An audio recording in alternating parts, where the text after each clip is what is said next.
Bienvenidos a Sombras Obscuras. Hoy no exploraremos casas encantadas ni bosques malditos. Hoy nuestra atención se centra en un objeto simple en apariencia, un trozo de madera o cartón, letras del alfabeto, números del 0 al 9, las palabras sí, no y un pequeño indicador, la planchette, la ouija. Un portal para algunos, un juego para otros. Para nosotros hoy será un espejo que refleja no solo lo que buscamos, sino también lo que tememos encontrar en la oscuridad o en nosotros mismos.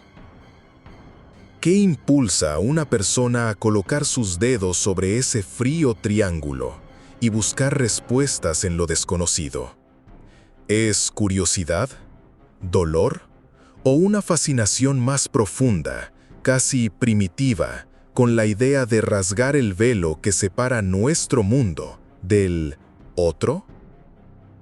Imaginen esas noches victorianas, lámparas de gas, cortinas pesadas y un grupo de personas reunidas con fervor y expectación alrededor de una mesa.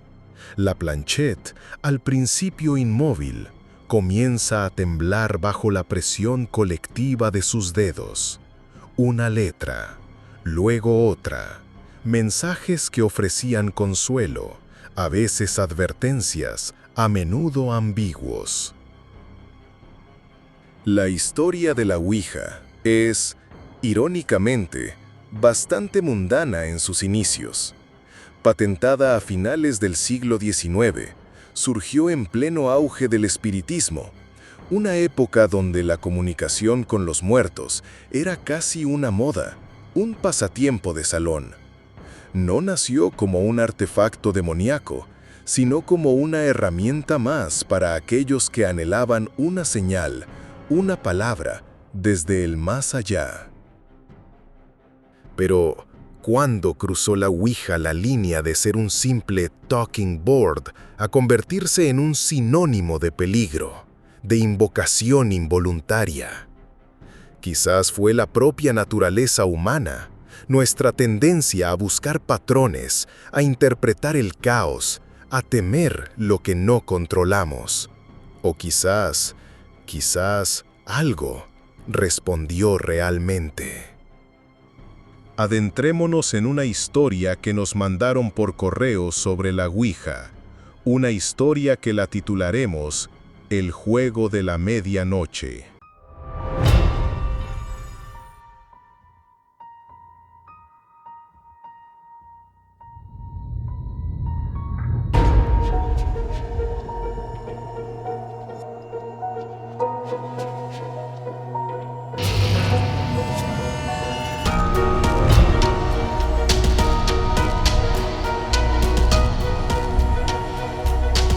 Muchos la descartan como un simple trozo de madera o cartón, un producto de la sugestión colectiva.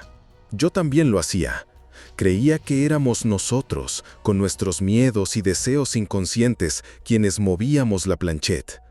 Hasta una noche que empezó con risas y escepticismo, y terminó de una forma que aún hoy me cuesta procesar por completo. Una noche que me enseñó que hay puertas que es mejor no intentar abrir y preguntas que, definitivamente, no quieres que te respondan.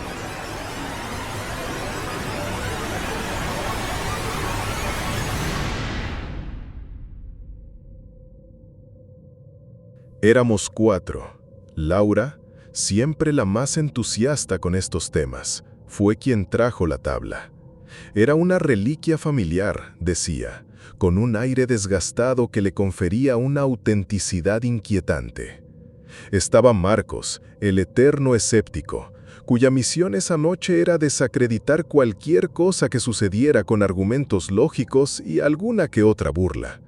Y Sara, la más aprensiva del grupo, que accedió a participar más por no quedarse sola que por convicción. Y luego estaba yo, digamos que en un punto intermedio, curioso, pero con una saludable dosis de cautela. Fue una noche de otoño, de esas con viento que silba en las ventanas y lluvia intermitente que golpea los cristales como dedos impacientes. Estábamos en la vieja casa de campo de los abuelos de Laura, un lugar con suficientes crujidos y sombras como para predisponer a cualquiera. La idea surgió entre el aburrimiento y la típica conversación sobre lo paranormal que siempre emerge en reuniones así.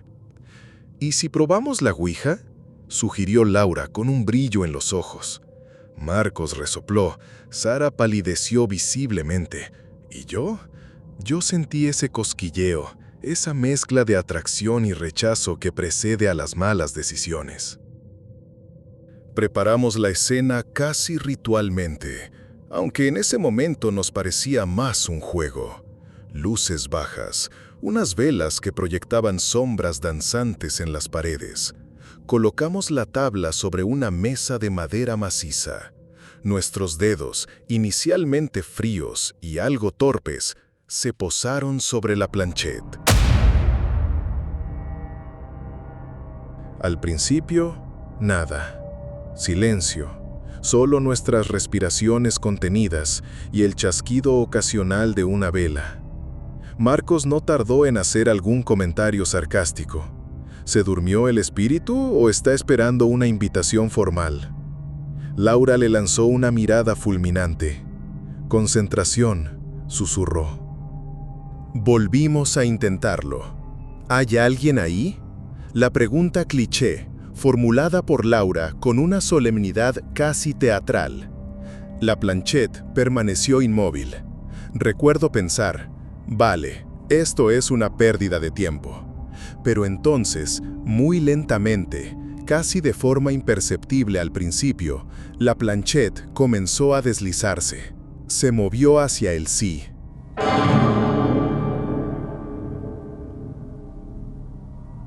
Un escalofrío colectivo recorrió la habitación. Incluso Marcos pareció tensarse. ¿Quién eres?, pregunté yo, intentando mantener la voz firme. La planchette se arrastró, letra por letra. Z-E-E-N-A. Un nombre antiguo, casi olvidado. Las preguntas iniciales fueron sencillas. ¿Eres un espíritu bueno? Sí. ¿Estás atrapada aquí? Sí. Respuestas predecibles, quizás. Pero la planchette se movía con una fluidez que empezaba a resultar antinatural. No sentía que ninguno de nosotros la estuviera empujando conscientemente. Era como si tuviera voluntad propia, guiada por una fuerza invisible.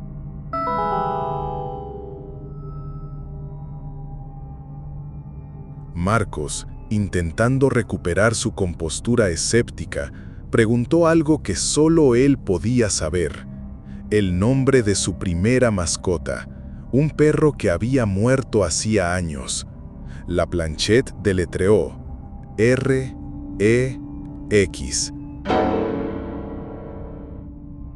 Marcos se quedó mudo.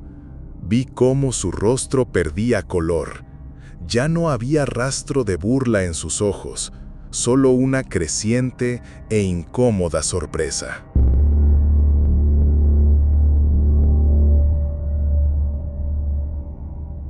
La temperatura en la habitación pareció descender varios grados. Las llamas de las velas titilaban de forma errática, a pesar de que no había corrientes de aire. Un olor extraño, como a tierra húmeda y flores marchitas, comenzó a impregnar el ambiente. Era sutil, pero inconfundible. Y esa sensación de que no estábamos solos, de que había algo más en la habitación observándonos desde las sombras, se hizo palpable. Sena, o lo que fuera que se comunicaba a través de la tabla, comenzó a volverse más personal. Reveló un pequeño secreto de Laura, algo que la hizo sonrojar y mirar a su alrededor con desconfianza. Predijo una llamada que Sara recibiría al día siguiente, una noticia trivial pero inesperada, que, para nuestro asombro, se cumplió. El juego había dejado de ser divertido. La curiosidad inicial se había transformado en una fascinación mórbida, teñida de un miedo creciente. Pero estábamos enganchados. Era como mirar un accidente. Sabes que no deberías, pero no puedes apartar la vista. Fue entonces cuando cometimos el error. Quizás fue la tensión, quizás la sensación de poder que nos daba comunicarnos con algo del más allá, o quizás simplemente la estupidez humana. Fue Marcos. Roto su escepticismo, pasó al extremo opuesto, a una especie de bravuconería temeraria. «Si eres tan lista, Cena», dijo, con una voz que intentaba sonar desafiante, pero que temblaba ligeramente. «¿Cómo voy a morir?» Silencio. Un silencio denso, pesado, que pareció absorber todo el sonido de la habitación. Incluso el viento pareció callar. La planchette permaneció inmóvil durante lo que pareció una eternidad. Podía oír el latido de mi propio corazón resonando en mis oídos. Sara empezó a sollozar en voz baja. Y entonces, la planchette se movió. No se deslizó, saltó, con una violencia que nos hizo retirar las manos instintivamente. Se estrelló contra las letras del tablero, una y otra vez, deletreando no una palabra, sino un sonido gutural, un mensaje incomprensible pero cargado de una malicia helada. Las velas se apagaron de golpe, sumiéndonos en una oscuridad casi total, rota solo por el débil resplandor de la luna filtrándose por la ventana. Un grito ahogado escapó de Sara. Laura intentó encender su móvil, sus manos temblaban tanto que apenas podía sujetarlo. Y la planchette seguía moviéndose sola sobre la tabla, describiendo círculos frenéticos, como un animal enjaulado. «Hay que cerrar la sesión», grité, recordando vagamente alguna regla leída en internet. Intentamos llevar la plancheta al adiós, pero se resistía, luchaba contra nuestros dedos con una fuerza sorprendente. En medio del pánico, alguien, creo que fui yo, volcó la tabla. Cayó al suelo con un golpe sordo. La luz del móvil de Laura finalmente iluminó la escena. La tabla boca abajo en el suelo. La planchette a varios metros de distancia, como si hubiera sido lanzada.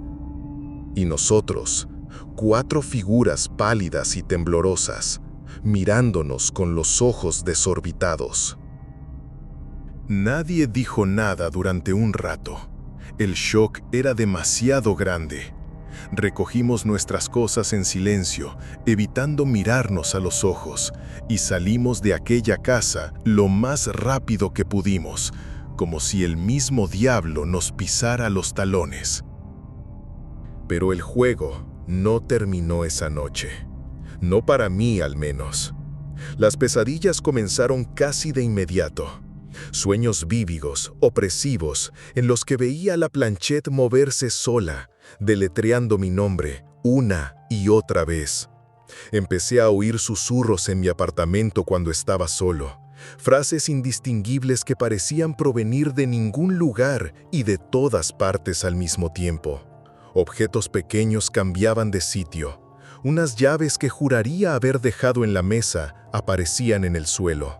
Un libro caía de la estantería sin motivo aparente.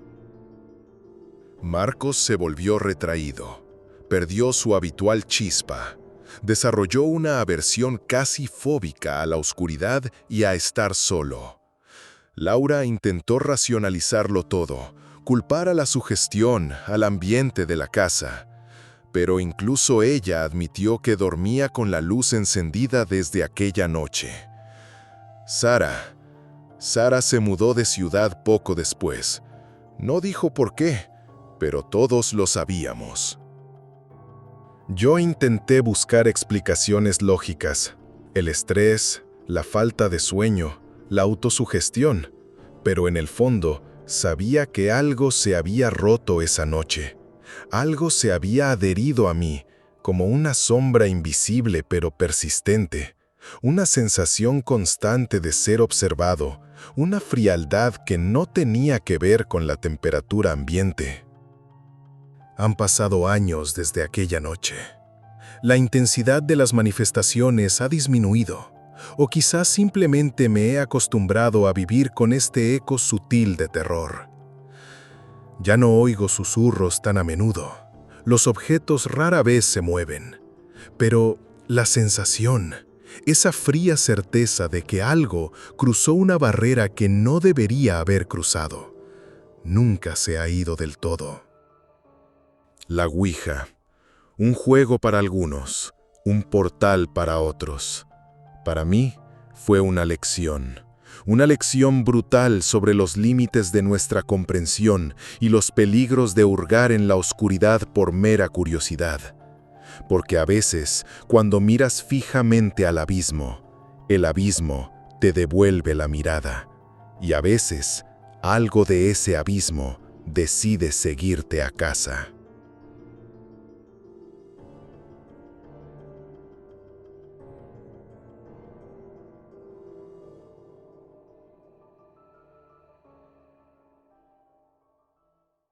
Ahora debemos hacer una pausa y considerar las explicaciones racionales.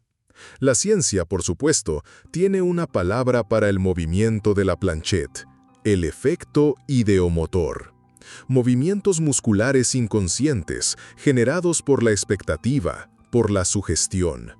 Nuestros propios pensamientos, nuestros miedos y deseos, guiando el indicador sin que seamos plenamente conscientes de ello. Es una explicación elegante, y en muchos casos probablemente cierta. El cerebro humano es un maestro del autoengaño. En un grupo, la sugestión colectiva puede ser increíblemente poderosa. Si esperamos que algo suceda, si tememos que algo suceda, nuestro subconsciente puede, de hecho, hacerlo realidad a través de esas microacciones. Quizás la Ouija no es tanto un portal a otro mundo, como un amplificador de nuestra propia psique, un catalizador que saca a la superficie miedos enterrados, ansiedades latentes e incluso traumas. El espíritu con el que hablamos podría ser, en esencia, una faceta de nosotros mismos o una proyección de la dinámica del grupo. El verdadero terror psicológico de la Ouija podría no residir en la amenaza de una entidad externa, sino en la confrontación con las profundidades desconocidas de nuestra propia mente. El tablero se convierte en un espejo oscuro, y lo que vemos reflejado puede ser más perturbador que cualquier fantasma. La pérdida de control, la sensación de que algo dentro de nosotros mismos está actuando de forma autónoma, es inherentemente aterradora. A pesar de las explicaciones científicas, la Ouija persiste en el imaginario colectivo como un objeto de poder y peligro. Películas, libros, leyendas urbanas, todas contribuyen a su mística. Se ha convertido en un arquetipo del terror, la puerta prohibida que, una vez abierta, puede ser difícil de cerrar. Pensemos en la advertencia casi universal. Nunca juegues solo. Nunca preguntes cuándo vas a morir. Siempre despídete. ¿Estas reglas no escritas son simples supersticiones o precauciones nacidas de experiencias genuinamente perturbadoras? Incluso si todo es sugestión, el impacto psicológico puede ser real y duradero. Una sesión de Ouija que sale mal puede dejar una huella de ansiedad, paranoia, incluso síntomas que rozan el trauma. La mente es un lugar poderoso, y la semilla de una idea aterradora, una vez plantada, puede crecer hasta convertirse en una sombra opresiva. Y aquí yace la pregunta fundamental que la Ouija nos obliga a enfrentar. ¿Hasta qué punto somos los arquitectos de nuestros propios miedos? ¿Y qué sucede cuando esos miedos parecen adquirir una vida propia, una voz que responde desde el otro lado de un simple tablero de cartón? La Ouija, al final, podría ser el test de Rorschach definitivo del mundo paranormal. Lo que vemos en sus movimientos, lo que escuchamos en sus supuestas respuestas, dice tanto sobre el tablero como sobre nosotros mismos. Y a veces, lo que revelamos sobre nuestras propias sombras internas es lo más inquietante de todo. El tablero sigue ahí, en tiendas de juguetes, en armarios olvidados, silencioso, esperando.